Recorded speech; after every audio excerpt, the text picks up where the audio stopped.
ഞാൻ ഈ പറയുന്ന വീഡിയോയുടെ കണ്ടന്റ് ഇന്ത്യ റഷ്യ റിലേഷൻഷിപ്പാണ്. ഇപ്പോൾ പല ആൾക്കാരും ഞാൻ ഈ സോഷ്യൽ മീഡിയയിലും ട്വിറ്ററിലും ഫേസ്ബുക്കിലും ഒക്കെ കണ്ടു.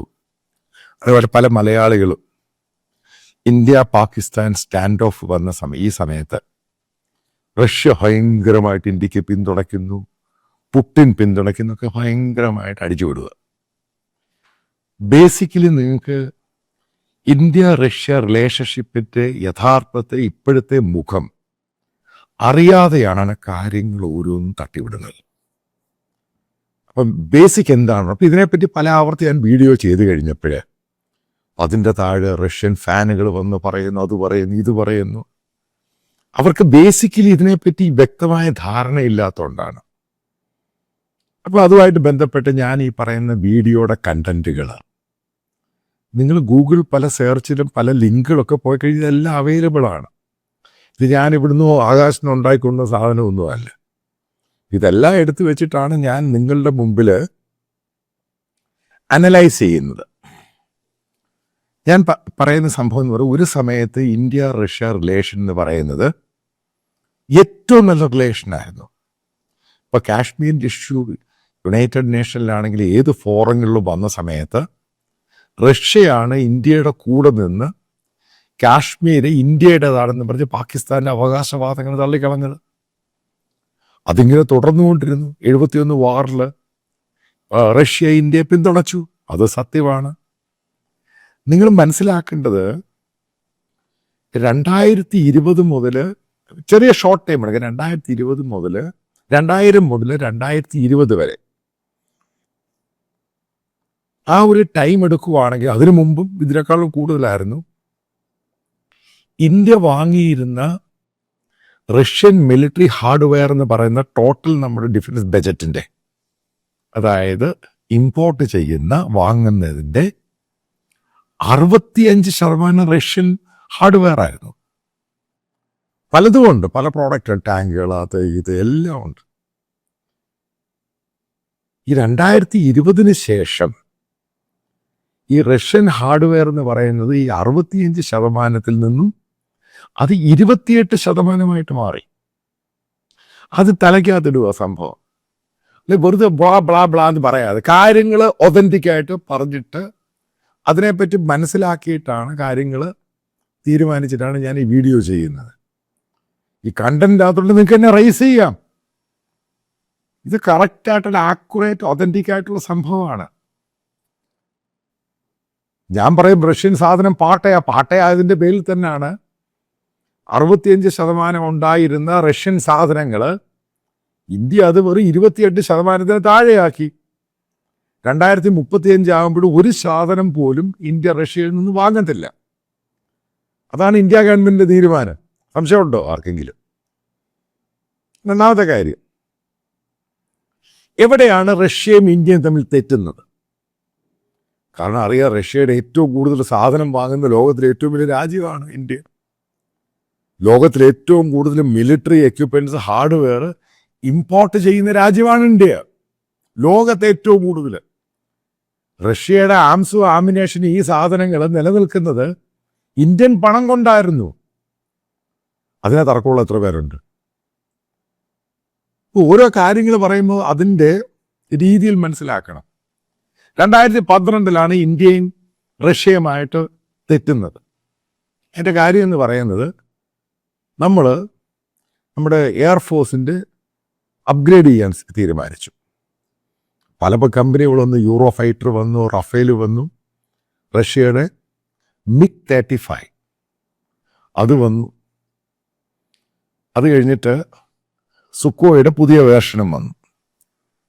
അപ്പം ഗവൺമെൻറ് ഓഫ് ഇന്ത്യ വളരെ അതിഭയങ്കരമായിട്ട് ട്രയൽ നടത്തി. ആ സമയത്തൊക്കെ മൻമോഹൻ സിംഗ് ആണ് ഇന്ത്യയുടെ പ്രധാനമന്ത്രി. പക്ഷേ അതിഭയങ്കരമായ റഷ്യൻ പ്രഷർ കാരണം അവരൊന്നും ഈ റഫേലാണ് ഇന്ത്യൻ എയർഫോഴ്സ് താല്പര്യം കാണിച്ചത്. ഷോർട്ട് ലിസ്റ്റ് വന്നത് റഫേലും യൂറോ ഫൈറ്ററും.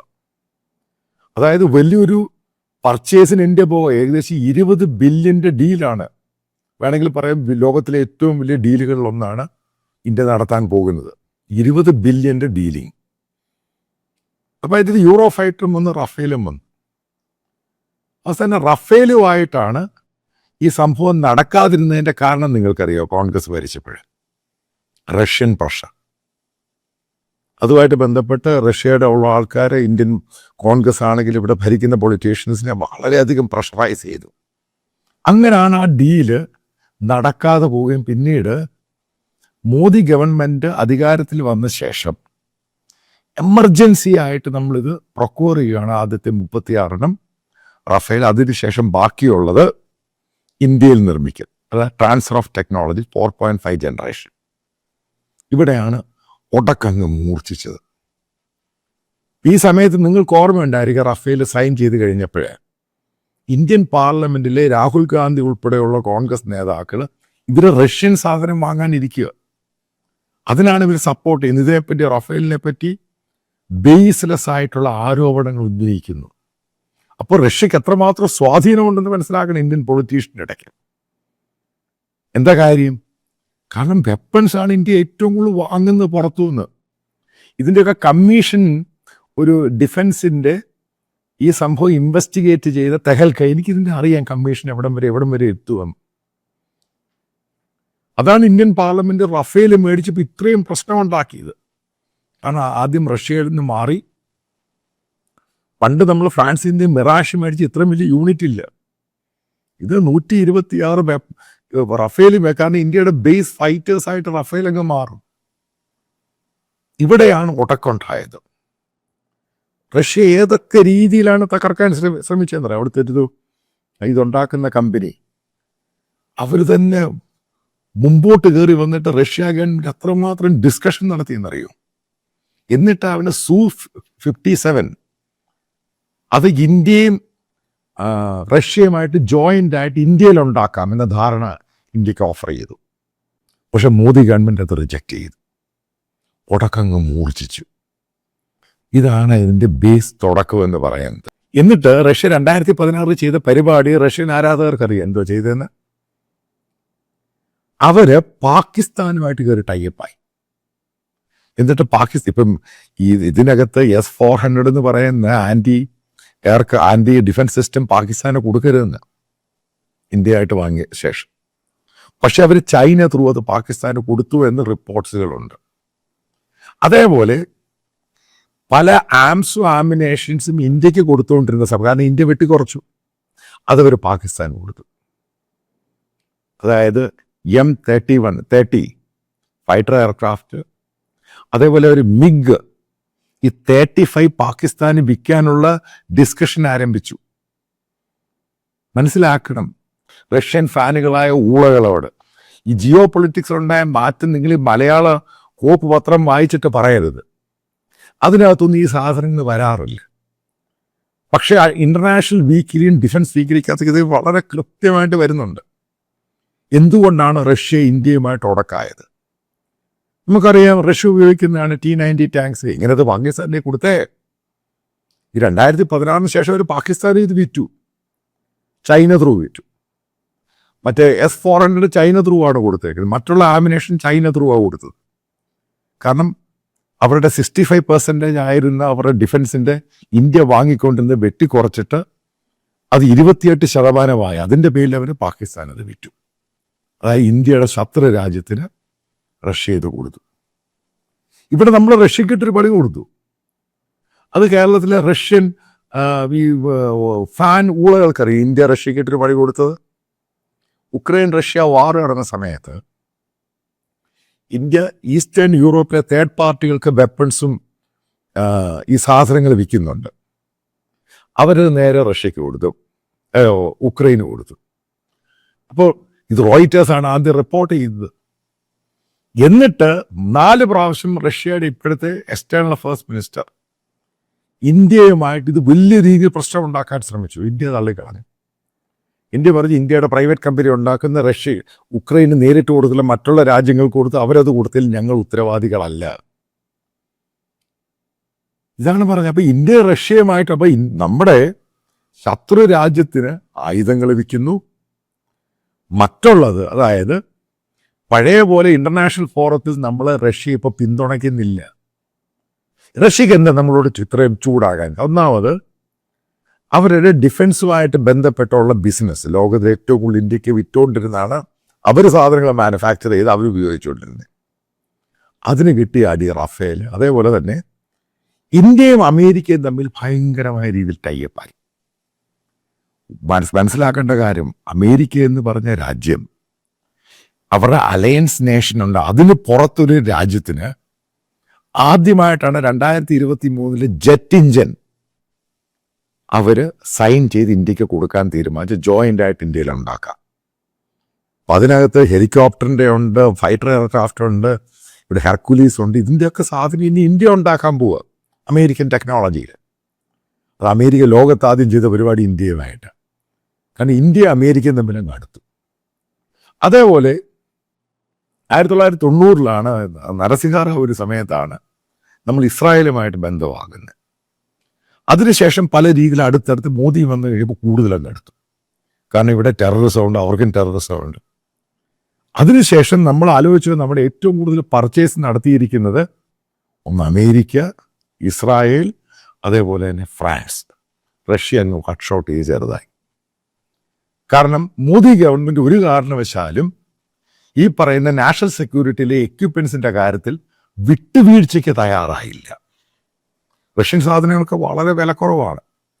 പിന്നീട് എന്താണ് റഷ്യക്ക് ഇഷ്ടപ്പെടാൻ മറ്റൊരു സംഭവം, അതായത് നമ്മുടെ ആമേർഡ് ടാങ്ക് ഉണ്ട്. അത് ഇവിടുത്തെ പ്രൈവറ്റ് കമ്പനിയായ ടാറ്റ, അതേപോലെ Tata advance system, L&T, Mahendra, ഇതേപോലെ പല കമ്പനികൾക്ക്, അതായത് ആർട്ടിലറി വെഹിക്കിൾസ് ആണെങ്കിലും ആമേർഡ് വെഹിക്കിൾസ് ആണെങ്കിലും അവർക്ക് കൊടുത്തു. ടെക്നോളജി പലതും വിദേശ രാജ്യങ്ങൾ, ഇസ്രായേൽ, അമേരിക്ക, ജർമ്മനി, ഈ രാജ്യങ്ങളിൽ നിന്ന് കൈമാറി.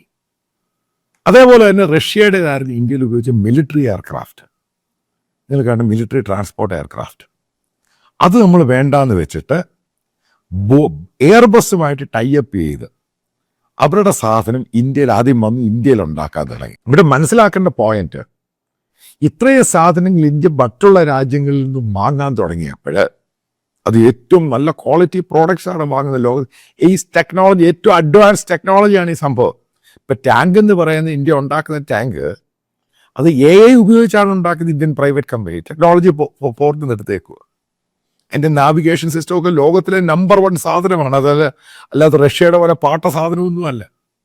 നിങ്ങൾ പല റഷ്യൻ ഫാൻ ഊളുകൾ മനസ്സിലാക്കേണ്ടത്, ഇന്നും റഷ്യയിൽ പലയിടത്ത് ടൈപ്പ് റൈറ്റർ യൂസ് ചെയ്യുക, കമ്പ്യൂട്ടർ അല്ല.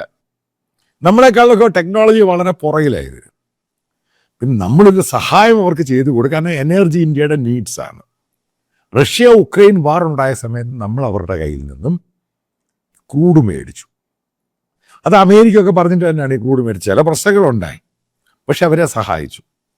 പക്ഷെ മനസ്സിലാക്കേണ്ടത്, ചൈനയും റഷ്യയും തമ്മിലൊരു ബന്ധമുണ്ട്. അതിനകത്ത് ഒരു കാരണവശാലും ആ ഒരു ബന്ധം ഇന്ത്യയും റഷ്യയും തമ്മിൽ ഇല്ല. കാരണം ചൈനയുടെ റഷ്യയുടെ ഏറ്റവും വലിയ ബോർഡറാണ്. അവർ ചൈനയാണെങ്കിൽ റഷ്യക്ക് അവിടെ മാൻ പവറും കൊടുത്ത് നോർത്ത് കൊറിയ വിട്ട് അവിടെ ഉക്രൈൻ വാറിൽ അറ്റാക്ക് ചെയ്യിപ്പിക്കുന്നുണ്ട്. ആ റിലേഷൻഷിപ്പ് ഇന്ത്യ റഷ്യ ആയിട്ടൊന്നുമില്ല. ഇന്ത്യയുടെ പഴയ ഇന്ത്യ റഷ്യ റിലേഷൻഷിപ്പ് പൂർണ്ണമായിട്ടും പോയി. അതൊരു സോഷ്യലിസ്റ്റ് രാജ്യം എന്ന രീതിയിൽ പണ്ടുണ്ടായ സംഭവമാണ്. ഇന്ത്യയുടെ ഡിഫൻസിൻ്റെ ഹാർഡ്വെയർ ഞാൻ ആദ്യം പറഞ്ഞു 68%, 65%, 28% ആയി. റഷ്യ പൂർണ്ണമായിട്ട് 2035 അവിടുന്ന് ഒരു സാധനവും ഇന്ത്യ വാങ്ങില്ല. കാരണം അധികം ഇന്ത്യയിൽ ഉണ്ടാക്കും, അല്ലെങ്കിൽ അമേരിക്ക, അതേപോലെ ഇസ്രായേൽ, ഫ്രാൻസ്, ഇങ്ങനെയുള്ള രാജ്യങ്ങളുമായിട്ട് ബന്ധപ്പെട്ടായിരിക്കും ഇന്ത്യ പ്രവർത്തിക്കുന്നത്. കാരണം റഷ്യൻ സാധനങ്ങളുടെ പെർഫോമൻസ് നമ്മൾ കണ്ടതാണ്. ഇതാണ് അതിൻ്റെ റീസൺ എന്ന് പറയുന്നത്. അല്ലാതെ പാകിസ്ഥാൻ ഇന്ത്യ സ്റ്റാൻഡ് ഓഫ് ഇപ്പം നടക്കുമ്പോൾ ഒരു കാരണവശാലും റഷ്യ നമ്മളെ പിന്തുണയ്ക്കത്തില്ല. കാരണം ചൈന പാകിസ്ഥാനെ പിന്തുണയ്ക്കുവാണ്. ചൈന ആരെ പിന്തുണയ്ക്കുന്നത്? അവൻ്റെ കൂടെ പോകും പുടിനും റഷ്യയും. അതായത് മനസ്സിലാക്കേണ്ടത്, ഫ്യൂച്ചറിൽ നമ്മുടെ പൊട്ടൻഷ്യൽ എനിമിയാണ് റഷ്യ. കാരണം അവൻ്റെ ബിസിനസ്സും കാര്യങ്ങളും എല്ലാം പോയി. ഇന്ത്യയിൽ അവർ പല ഓഫീസുകളും പൂട്ടി. എനിക്കറിയാവുന്നൊരു ഓഫീസ് ഉണ്ടായിരുന്നു, റഷ്യൻ മിലിറ്ററിയുമായിട്ട് ഈ സാധനങ്ങൾ വിൽക്കാൻ വന്നൊരു ഓഫീസ് ഉണ്ടായിരുന്നു. അത് ഖാൻ മാർക്കറ്റിന് അപ്പുറത്തായിട്ടാണ് വലിയ ഓഫീസ്. ഏകദേശം 450ഓളം പേര് റഷ്യക്കാരും ഇന്ത്യക്കാരും, ഇന്ത്യയുടെ പഴയ മുൻ പട്ടാള ഉദ്യോഗസ്ഥരൊക്കെ അവിടെ ജോലി ചെയ്യുന്ന ഓഫീസാണ്. കാരണം ഇത്രമാത്രം എക്യുപ്മെൻറ്റ്സ് വരുമില്ല അവിടുന്ന്. അതിലിന്നാകെ 10 പേരേ ഉള്ളൂ. കാരണം എന്തോ റഷ്യൻ സാധനം ഇന്ത്യ വാങ്ങുന്നില്ല. അത് റഷ്യൻ ഫാനുകളായി ഊളകൾ മനസ്സിലാക്കേണ്ടത് റഷ്യയുടെ ഫ്യൂച്ചറിലുള്ള അനുഭാവം എന്ന് പറയുന്നത് ചൈനയുടെ കൂടെയും പാകിസ്ഥാൻ്റെ കൂടെ. കാരണം ഈ പറയുന്ന പാട്ട സാധനങ്ങളെല്ലാം അവർ പാകിസ്ഥാനെ കൊണ്ട് മേടിപ്പിക്കുക. ഇതാണ് മനസ്സിലാക്കേണ്ടത്. റഷ്യ പഴയ റഷ്യ അല്ല, ഇന്ത്യ പഴയ ഇന്ത്യയല്ല. ഇന്ത്യയുടെ കയ്യിലിരിക്കുന്ന എക്യുപ്മെൻറ്റ്സ് എന്ന് പറയുന്നത് റഷ്യയുടെ കയ്യിലിരിക്കുന്ന എക്യുപ്മെൻറ്റ്സിനേക്കാളും 1000 മടങ്ങ് പ്രഹരശേഷിയുള്ളതാണ്. അതാണ് ഇത്രമാത്രം ഗവൺമെൻറ്, മോദി ഗവൺമെൻറ് ആണെങ്കിൽ ട്രയൽസ് നടത്തിയിട്ടാണ് റഫേൽ വാങ്ങിയത്. അതേപോലെ ഹൊവിസ്റ്റർ, അതായത് ആർട്ടിലറി ഗൺസ് ഒക്കെ അമേരിക്ക എന്നൊക്കെ മേടിച്ചിട്ടാണ് നമ്മളിത് ചെയ്യുന്നത്. അതായത് റഷ്യയെ പൂർണ്ണമായിട്ടും പിന്തള്ളാൻ തന്നെയാണ്. കാരണം മിലിറ്ററി ഹാർഡ്വെയറിൻ്റെ കാര്യത്തിൽ ഇന്ത്യ ഗവൺമെൻറ്റിൻ്റെ തീരുമാനം. അതുകൊണ്ട് ജോയിൻ്റ് ആയിട്ട് ഇന്ത്യയിൽ എയർക്രാഫ്റ്റ് ഉണ്ടാക്കാനെന്ന് പറഞ്ഞിട്ട് പോലും, അതായത് Su-57 ഇന്ത്യ ഗവൺമെൻറ് തള്ളിക്കളഞ്ഞു. അതാണ് അതിൻ്റെ കാര്യം. അല്ലാതെ വെറുതെ ഈ കാണുന്ന അതും ഇതും കയറി പറയരുത്. റഷ്യ ഒരു കാരണവശാലും ചൈനയും പാകിസ്ഥാനെയും വിട്ട് ഇന്ത്യയെ പിന്തുണയ്ക്കില്ല. കാരണം അവർക്ക് ഏറ്റവും വലിയ ഭയം എന്ന് പറയുന്നത് അമേരിക്കയും ഇസ്രായേലും ഫ്രാൻസും ഇന്ത്യയുടെ സ്ട്രാറ്റജിക് ആയിട്ടുള്ള ഡിഫൻസിൻ്റെ പാർട്ട്ണർഷിപ്പിൽ കോൺക്രീറ്റ് ആയിട്ട് മുന്നോട്ട് പോവുകയാണ്. അതിനെ തകർക്കാൻ അവരെല്ലാ വഴികളും കോൺഗ്രസ് ഉൾപ്പെടെയുള്ള പൊളിറ്റിക്കൽ പാർട്ടിയെ പാർലമെന്റിനും പുറത്തും ഒക്കെ ശ്രമിച്ചു. അവിടെ ഒന്നും നടന്നില്ല. എല്ലാ പ്രതീക്ഷയും അറ്റിട്ടാണ് റഷ്യക്ക് മനസ്സിലായി ഇന്ത്യ പഴയ ഇന്ത്യയല്ല. ഇതാണ് അതിൻ്റെ കാരണം.